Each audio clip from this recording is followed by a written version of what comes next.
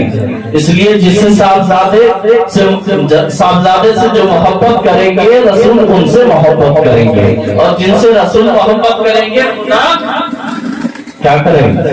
خدا بولیے خدا ان سے محبت کرے گا۔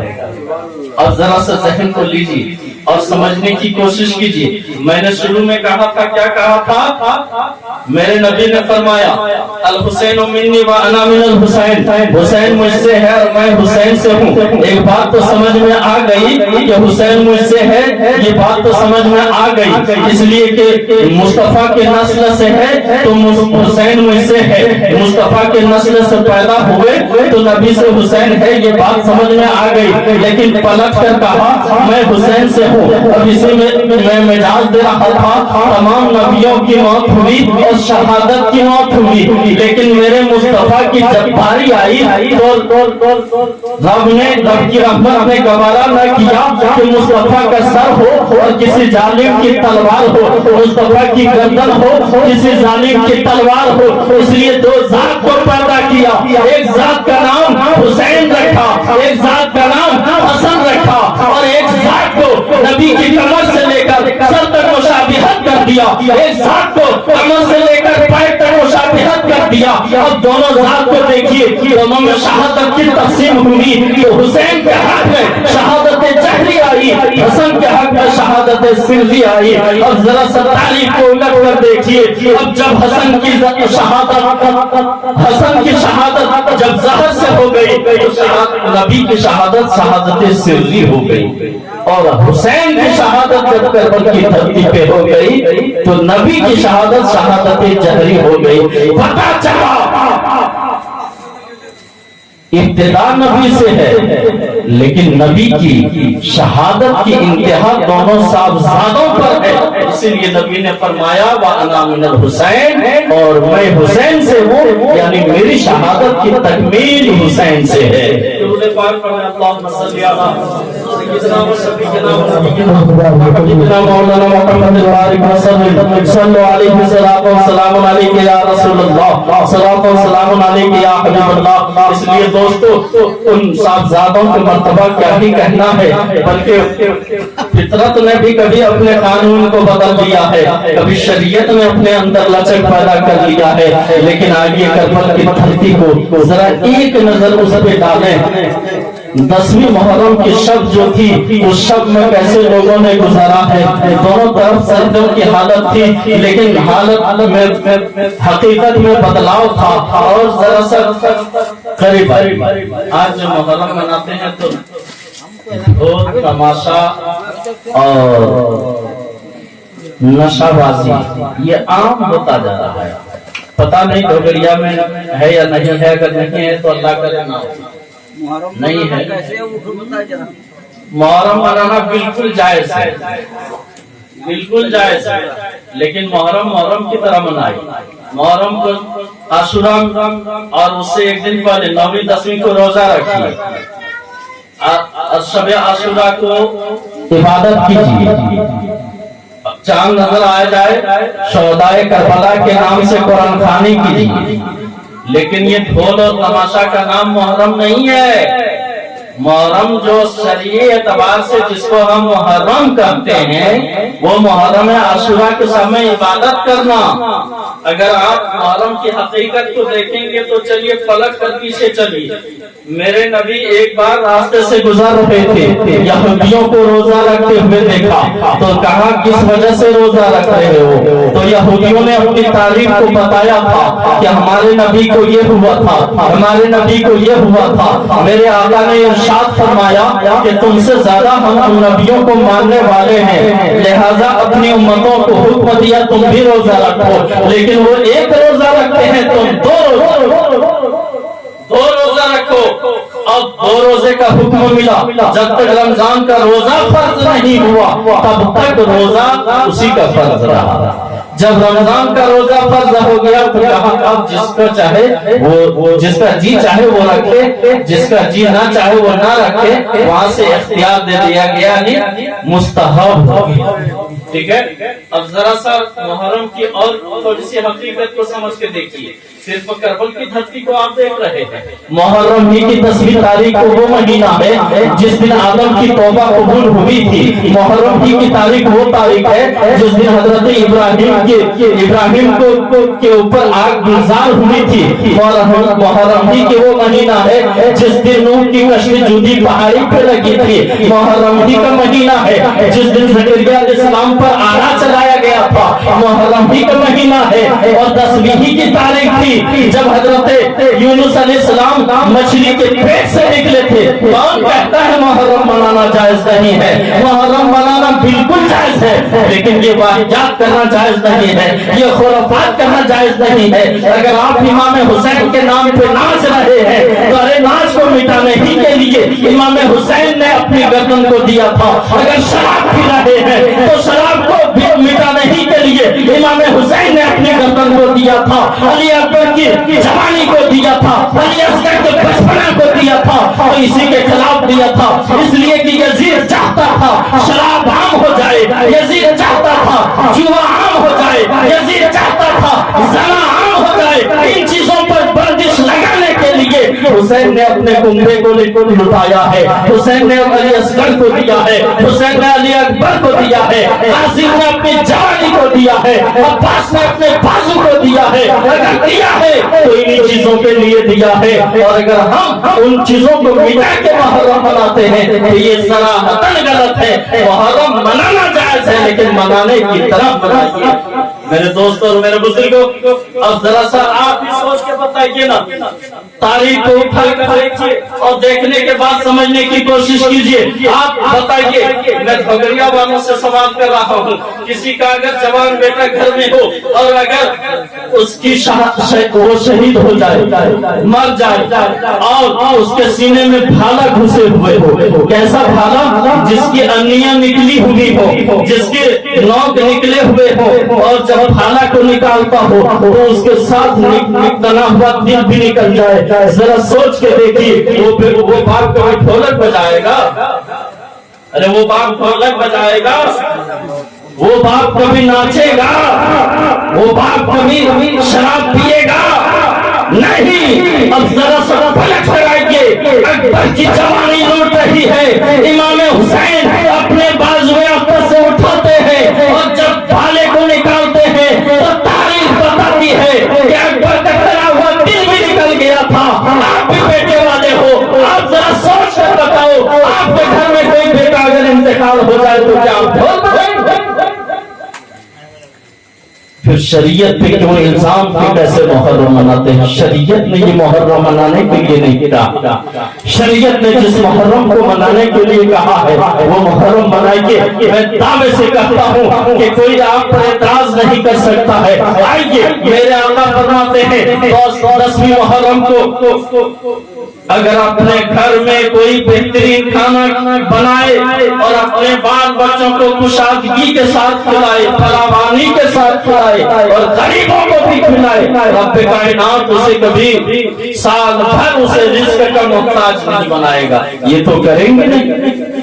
آئیے، نبی نے فرمایا روزے رکھیں، یہ تو رکھیں گے نہیں. میرے دوستوں اور میرے بزرگوں، ہماری روش غلط ہوتی جا رہی ہے، لیکن روش غلط ہونے کا مطلب یہ نہیں ہے کہ ہم جائز چیز ہی کو حرام کرتے ہیں. اپنے غلط روش کو ہٹاتے ہیں، یہ ہمیں زیب دیتا ہے. وما الینا الا البلاغ. السلام علیکم ورحمۃ اللہ وبرکاتہ. انشاءاللہ پھر کبھی زندگی نے عطا کیا تو ضرور گفتگو ہوگی.